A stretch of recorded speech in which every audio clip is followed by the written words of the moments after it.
How do you become more confident before you need to speak in an important scenario, whether it be an interview, a speech, or a presentation? Well, I'm going to give you 4 tried and true techniques that I've used for years that have helped me become way more confident and perform at my best in those situations. The first thing that I would love to tell you is gift, not expectation. That means that you're giving your audience a gift. It's about them. It's not about you. It's not about the expectations you're putting on yourself. It's about the gift you're giving to your audience. So let me give you an example. Here's what I do. I always write this template.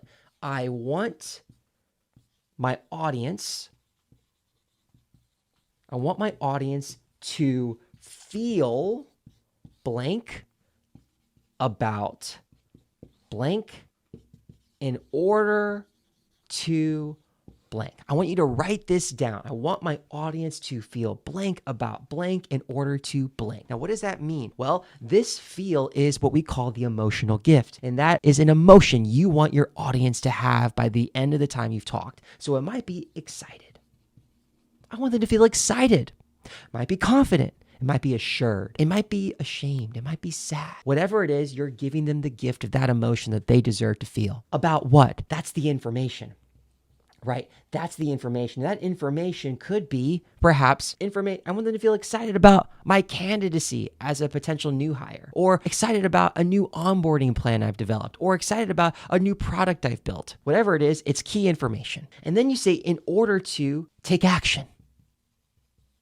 You're enabling your audience to take action. So perhaps it is, I want my hiring manager to feel excited about my candidacy for this position in order to hire me. There you go. When this is written out, that's your North Star. That's your mission. That's your act of service to your audience. It's not about you, it's about them. And when you have that mindset shift, all of a sudden, you feel more empowered because you're giving a gift at the end of the day. That's why I love teaching, because I feel that I'm doing that every single day. Now, that's the critical one that I want you to embody. It's the fundamental mindset shift that will help. And if nothing else, I want you to remember that. But I mentioned that there are 3 other things you can do. The second thing that I want you to focus on is, and it's all right. And it's all right. What do I mean by and it's all right? Well, I'm going to draw a graph. On the vertical axis is your adrenaline. It's your adrenaline levels. And on the horizontal axis is time. So what happens? Right before you're about to either present on stage or even have an important interview, your adrenaline is going to be pretty high. And then eventually, as you're getting ready to speak, it's going to be extra high right here. It's going to be at a peak. And here is the moment of inflection. One of 2 things can happen. Either it will immediately come down and it'll level out, or it'll get worse and worse and worse and worse. And this is what I call the oh my gosh. That's the oh my gosh effect. The moment you start to panic, the moment you start to freeze, your mouth begins to dry, your hands begin to get sweaty, you start to shake. Trust me, I've been there before. You all of a sudden are getting into this mental negative cycle of saying, oh my gosh, what am I doing up here? I am not sure what I'm about to say. And the more you have what we call NATs, or negative automatic thoughts. Negative automatic thoughts. The more you have these get in your way, which is totally normal, the more your adrenaline levels start to spiral out of control. So how do you control that? That's where this comes in. That's where and it's all right comes in. Because when you tell yourself, and it's all right, you nod, you smile, you look at your interviewer, you look at your executive team, you look at your audience, locking eye contact with one person for 2 seconds, smiling and nodding your head, and then doing the same, looking at another person in the crowd, smiling, nodding your head. And you just say to yourself, and it's all right. What happens is what we call, this is the somatic feedback loop. Somatic feedback loop. What is that? That is where what you're saying in your mind is affecting your body, and how your body reacts is then affecting your mind. So it's this cycle that's happening over and over and over again between your mind and your body. So when you are telling yourself, and it's all right, your body will calm down as a result. That's the beauty of it. You have to say this with true acceptance. You can't just fake it. You have to nod your head, smile big, and it's all right, and feel that. What happens is eventually your adrenaline levels start to come down and you begin to be able to perform at your best. You're leveraging your adrenaline as energy that gives you that passion. Remember this, whenever you feel that nerve just compiling up inside of you, Remember the somatic feedback loop. Remember this, and it's all right. Now, the third thing that I want to get into with you all is how do we train our voice so that we sound more confident as a result? Those were mindset hacks, right?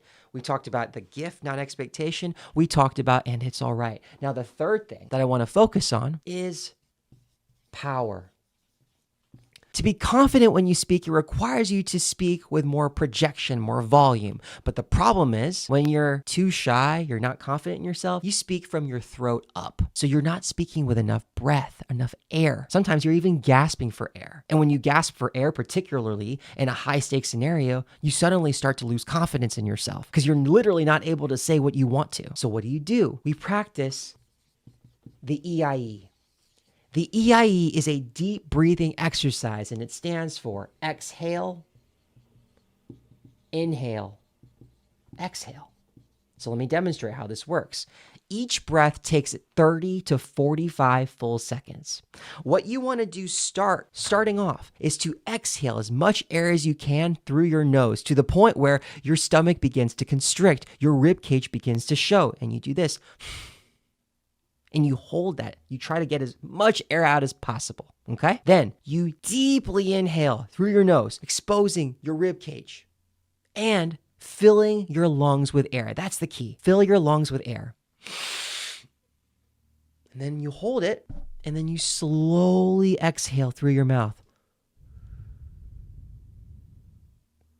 Now, I want you to do that 3 times in a row. When you use the EIE 3 times in a row, you suddenly have way more air in your lungs. You're able to project way more easily. Notice this. The moment you open your mouth and start to speak, whoa, there's power. It almost feels like something is pushing your voice out, pushing all that air out as much as possible. Keep doing this. This is one of the greatest ways that you can calm yourself too. It's a deep breathing exercise that literally forces your brain to not even think about those negative automatic thoughts because you're so focused on trying to get oxygen in after depriving it with the first exhale. So do this 3 straight times. And then finally, the last thing that you can do is what I call the